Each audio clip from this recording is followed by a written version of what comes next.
Hey everyone, how's it going? What is up? It's me, Twister Windstalker, bringing you guys another video. And today we're going to be talking about Destiny, and how I find it ironic that I've been with Destiny since the beginning, because I played the beta, and spent $200 on the entire thing, or will as soon as I buy Rise of the Iron, the only thing I don't have yet. And you can buy the entire enchilada for $60 at Walmart. It's like, wow. So, I guess the moral of the story, if you want to have a moral, is that wait till the game is at the end of its life cycle and then get the whole enchilada. Because you end up getting it cheaper than those that get it early.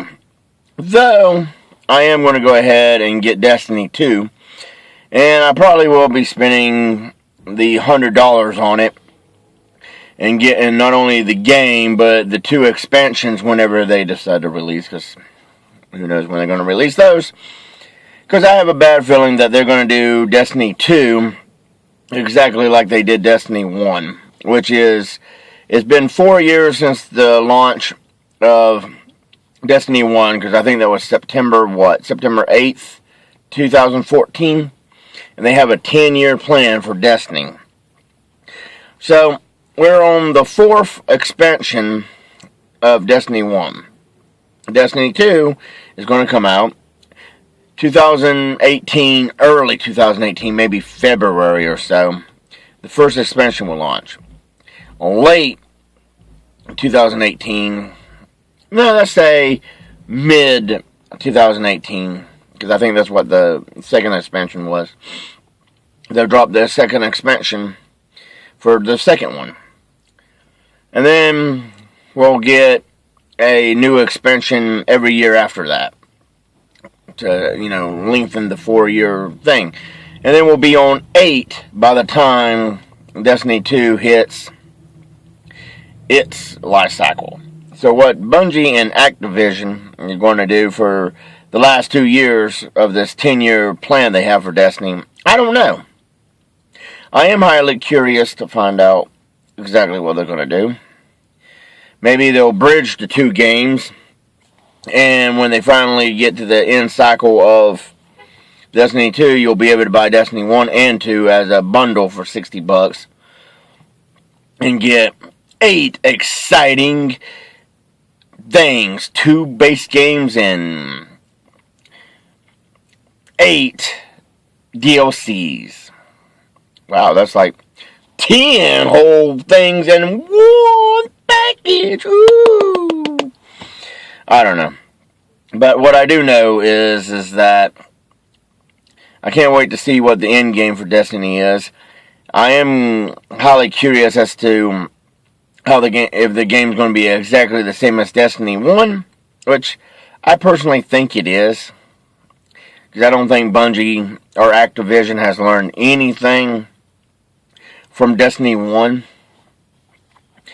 And that the game plan is going to be exactly identical.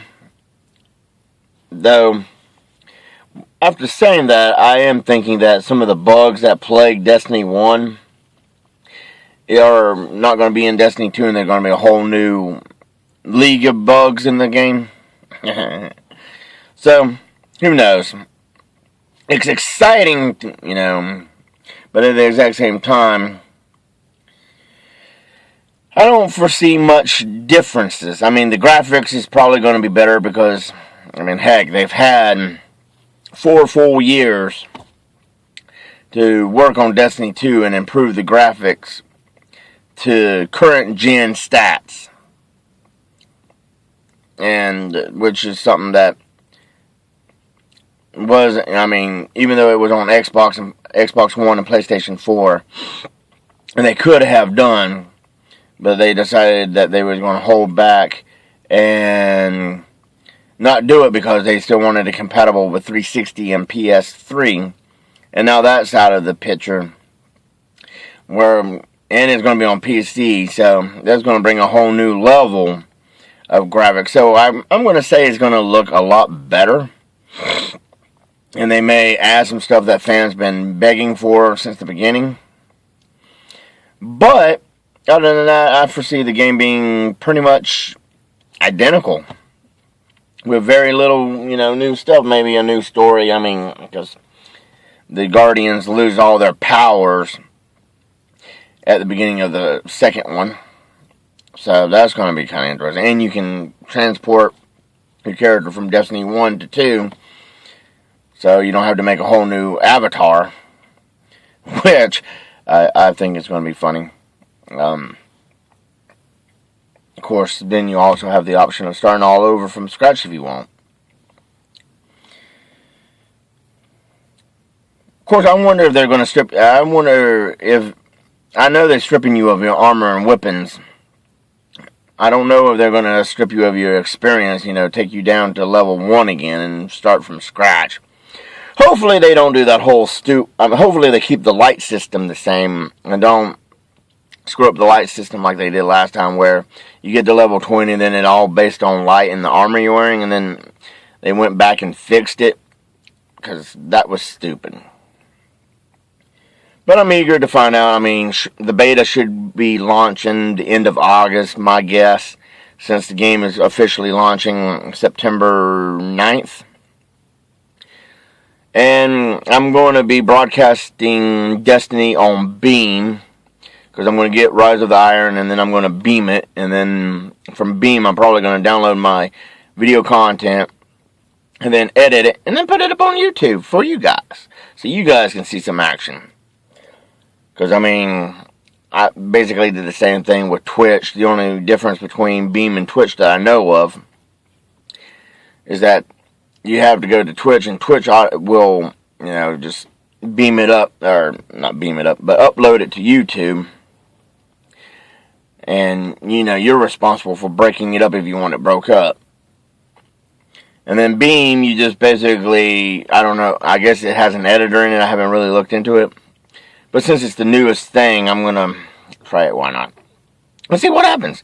So far, I haven't had any problems with it, and all the issues I've had with Twitch doesn't seem to be an issue right now with Beam. So that kind of impresses me.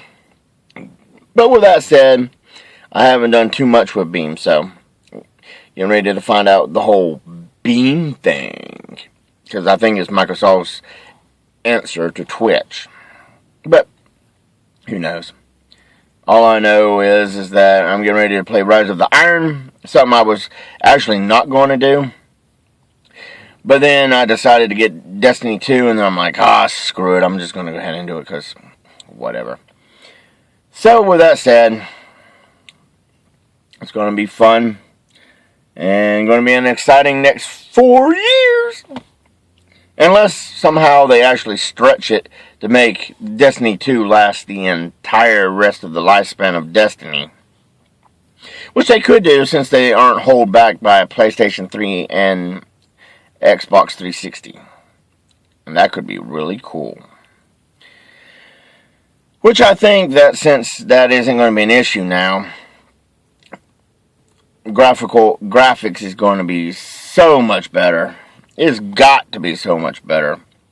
And hopefully the gameplay can be as well. Yeah, hopefully the gameplay can be a lot better, because they're not going to have a team split between the two. It's going to be for 3 consoles, and they don't have to water down anything. They can just let it rip.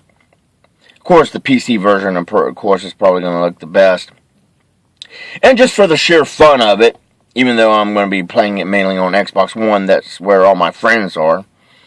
And my clan, that, as far as I know, many of them haven't played Destiny since the drop of,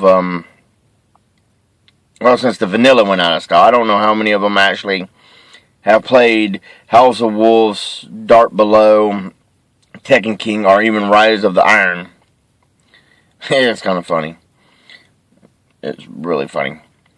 But of course, I have at least one friend I know of that's going to go and drop money on it and be there on day one, and even be there with a beta. Oh yeah. So I can't wait. Hopefully it ain't going to be a closed beta, and I can actually videotape it and show you guys the beta so you guys can see what it is that I see. But if you like this video, give it a thumbs up, leave comments down below, subscribe, and I'll see you guys next time.